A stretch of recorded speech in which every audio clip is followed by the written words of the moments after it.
Okay, today we're going to be multiplying fractions. And when we do this, basic multiplication rules apply for integers. So if there are two negatives, our answer will be positive. If they are two positives, it's positive. And if they're unlike in any way, then it will be a negative result. So when we multiply fractions, we multiply the numerators, and then we put that over the product of the denominators. So it looks like this. Negative 2 times negative 2 over 5 times 3. And when you evaluate, you get 4 over 15. How about this one? Again, we have a negative fraction. I didn't talk about it before, but notice how we made the numerators negative. When you have a negative fraction, what that means is either the numerator is negative or the denominator is negative, but not both. In this case, it really won't matter, but it's probably best if you maybe keep it to the numerators to make it easier. So in this case, we're going to take a negative 3 times 5 and put that over the 10 times 6. In this example, I wanted to show you that you could divide out some common factors before you multiply, and it'll save you a step in the end. Notice that 3 and 6 have a common factor of 3, and the 5 and 10 have a common factor of 5. So if we divide those out, we get a negative 1 times 1 on the numerator, and 2 times 2 for the denominator. And then when we multiply, we have our answer in lowest form, which is a negative 1/4. So let's try another. Go ahead and find the product, and you could cross-cancel or divide out common factors first if you'd like to. So multiplying numerators together over the denominators, canceling any common factors before you multiply, will give us a final answer of negative 3/8. And if we multiply mixed numbers, let's take a look at this example about postcards. The dimensions of a postcard is 5.5 inches long and 3 3/4 inches wide. We're going to find the area of the postcard. So area is equal to the length times the width. And then you can substitute in the values.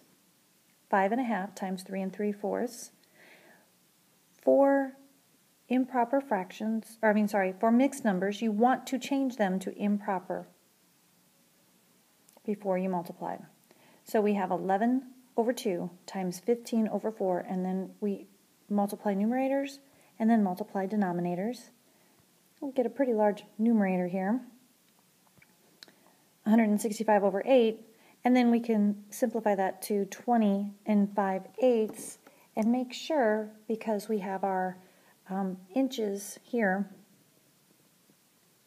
and we found area, our final answer should have a label.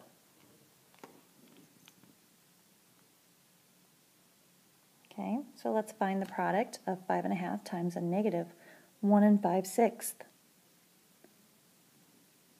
We'll change them both to improper fractions. 11 over 2 times a negative 11 over 6.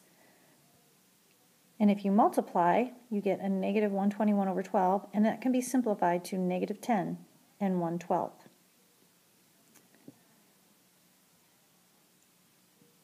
This is actually example 3. And for example 3, let's go ahead and simplify this expression. We have a negative x to the 6th power over 11 times a negative 5x to the 8th power over 6. Just like we did with our exponents in the last unit, we want to multiply our numerator. And if you have the same base, we could use the commutative property to rearrange things. Okay, so we have a negative 1 times a negative 5, and then we have our x to the 6th times our x to the 8th. And remember that when you're multiplying and the base is the same, you can add the exponents. We can evaluate the denominator. So a negative times a negative is a positive. 6 plus 8 is 14, and that whole thing is written over the 66.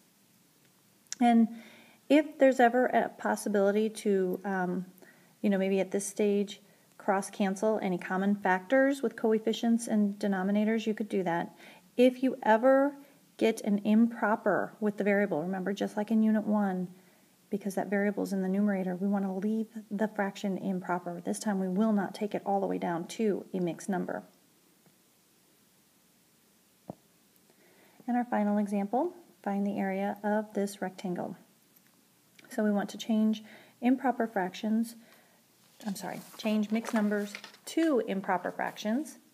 So 3 times 1 plus 2 is 5 over 3 times our 5 over 6, so we get 25 over 18. We change that to a mixed number, goes in there 1 with 7 remaining, and our units are also squared.